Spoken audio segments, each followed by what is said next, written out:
Sabda Tuhan, sabda hidup. Para sahabat yang terkasih, di hari Rabu, rahmat berlimpah bagi orang yang berharap pada Tuhan. Khususnya di Oktav Paskah ini, sabda hidup kembali menyapa hati kita semua. Hari ini diambil dari Injil Lukas bab 24 ayat 13 sampai 35.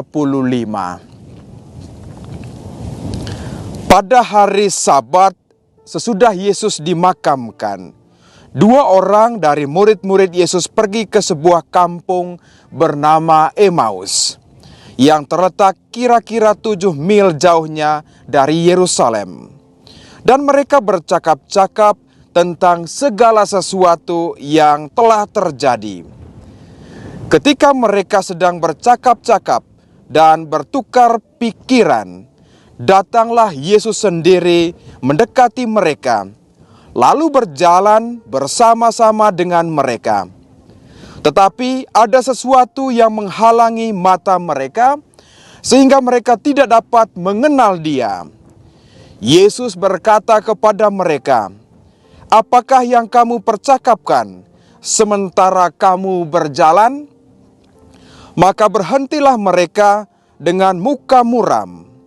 Seorang dari mereka, namanya Kleopas, menjawabnya, "Adakah engkau satu-satunya orang asing di Yerusalem yang tidak tahu apa yang terjadi di situ pada hari-hari belakangan ini?" Katanya kepada mereka, "Apa itu?" Jawab mereka, "Apa yang terjadi dengan Yesus orang Nazaret? Dia adalah seorang nabi yang berkuasa dalam pekerjaan dan perkataan di hadapan Allah dan di depan seluruh bangsa kami. Tetapi imam-imam kepala dan pemimpin-pemimpin kami telah menyerahkan Dia untuk dihukum mati, dan mereka telah menyalibkannya. Padahal kami dahulu mengharapkan bahwa Dialah yang datang untuk membebaskan bangsa Israel. Tetapi sementara itu telah lewat 3 hari sejak semuanya itu terjadi. Dan beberapa perempuan dari kalangan kami telah mengejutkan kami. Pagi-pagi buta mereka telah pergi ke kubur dan tidak menemukan mayatnya. Lalu mereka datang dengan berita bahwa telah kelihatan kepada mereka malaikat-malaikat yang mengatakan bahwa Yesus hidup. Dan beberapa teman kami telah pergi ke kubur itu dan mendapati bahwa memang benar yang dikatakan perempuan-perempuan itu. Tetapi Yesus sendiri tidak mereka lihat. Lalu Ia berkata kepada mereka, "Hai kamu orang bodoh, betapa lambannya hatimu, sehingga kamu tidak percaya akan segala sesuatu yang telah dikatakan para nabi. Bukankah Mesias harus menderita semuanya itu untuk masuk ke dalam kemuliaannya?" Lalu Ia menjelaskan kepada mereka apa yang tertulis tentang Dia dalam seluruh kitab suci, mulai dari kitab-kitab Musa dan segala kitab nabi-nabi. Sementara itu mereka mendekati kampung yang mereka tuju. Ia berbuat seolah-olah hendak meneruskan perjalanannya. Tetapi mereka mendesaknya dengan sangat, "Tinggallah bersama-sama dengan kami, sebab hari telah menjelang malam dan matahari hampir terbenam." Lalu masuklah Ia untuk tinggal bersama-sama dengan mereka. Waktu duduk makan dengan mereka, Ia mengambil roti, mengucap berkat, lalu memecah-mecahkannya dan memberikannya kepada mereka. Ketika itu terbukalah mata mereka dan mereka pun mengenal Dia. Tetapi Yesus lenyap dari tengah-tengah mereka. Kata mereka seorang kepada yang lain, "Bukankah hati kita berkobar-kobar ketika ia berbicara dengan kita di tengah jalan, dan ketika ia menerangkan kitab suci kepada kita. Lalu bangunlah mereka dan terus kembali ke Yerusalem. Di situ mereka mendapati ke-11 murid itu. Mereka sedang berkumpul bersama-sama dengan teman-teman mereka. Kata mereka kepada kedua murid itu, "Sungguh, Tuhan telah bangkit dan telah menampakkan diri kepada Simon." Lalu kedua orang itu pun menceritakan apa yang terjadi di tengah jalan dan bagaimana mereka mengenal Yesus pada waktu ia memecah-mecahkan roti.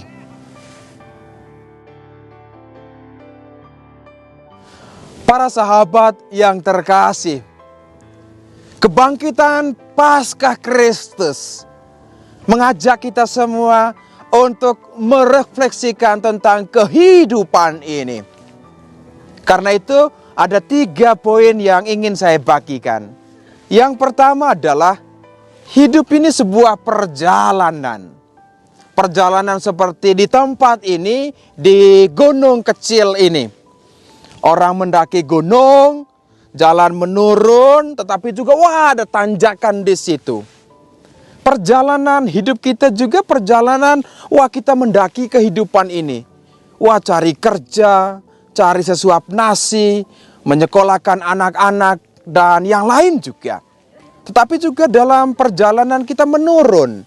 Ketika cobaan datang, khususnya dengan COVID-19 ini, tidak hanya memporak-porandakan yang dunia kita, tetapi juga kehidupan iman kita. Bagaimana kita menurun, sulit sekali untuk percaya kenapa hal ini bisa terjadi. Ini perjalanan hidup.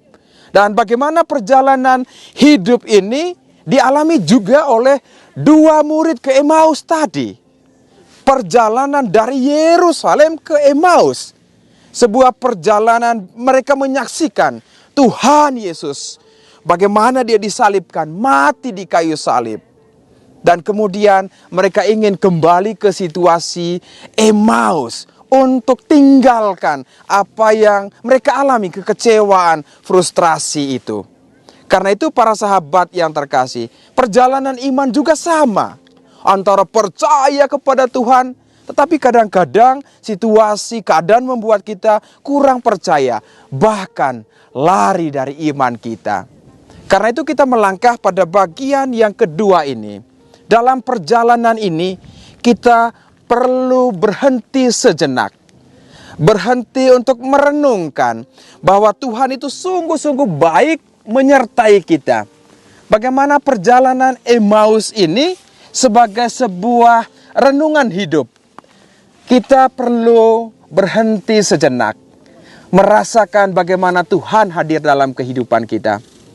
Kehidupan ini anugerah, tapi capek karena pekerjaan, karena tuntutan kehidupan. Tuntutan apa saja dalam hidup ini. Karena itu kita perlu hening sejenak. Merefleksikan bagaimana Tuhan menyapa kita, membuka mata hati dan iman kita. Supaya kita sungguh-sungguh bisa melihat terang itu. Bagaimana mereka tadi berdua tidak bisa melihat. Dan bagaimana perjalanan ini kita berhenti. Dan tentu dalam pemberhentian ini kita merasakan bagaimana Yesus menyapa kita. Dan bagaimana melalui sabdanya setiap hari kita dengar. Lalu setiap hari bagaimana sabda itu diwartakan. Dan kemudian khususnya di dalam Ekaristi. Yesus memecah-mecahkan roti. Saat itulah mata hati dan iman mereka bisa melihat bahwa Yesus ada bersama-sama dengan mereka. Bagian yang terakhir, yang ketiga, perjalanan hidup ini adalah perjalanan bersama. Tentu kita sendiri bisa jalan, tetapi sebetulnya adalah sebuah persiaran bersama di dalam gereja. Karena itu tadi menarik dalam Injil ini. Lukas, Injilnya bagaimana dia hanya menunjukkan 1 orang nama dari 2 murid ini, yaitu Kleopas. Sementara yang kedua itu tidak disebutkan. Yang tidak disebutkan adalah kita semua. Musafir-musafir yang berjalan bersama. Hadir dengan orang lain. Meneguhkan dan menguatkan yang lain. Khususnya dalam situasi saat ini. Di mana 2-3 orang berkumpul dalam namaku. Yakin dan percaya Tuhan hadir. Kita bersiarah bersama, merasakan orang lain, kehadiran mereka sebagai sebuah rahmat. Perbedaan satu dengan yang lain juga itu sebagai sebuah kekayaan yang menghantar kita untuk tetap berjalan pada persiarahan ini. Karena itu, mari tetap berjalan bersama. Dan dalam perjalanan ini kita serahkan semuanya. Kecemasan, kedukaan, apa saja. Kegembiraan dan yang lain juga kita serahkan. Yakin dan percaya bahwa Yesus yang sudah bangkit akan menyertai dan selalu menyertai perjalanan hidup kita, perjalanan iman kita. Tuhan Yesus memberkati, Bunda Maria merestui. Amin.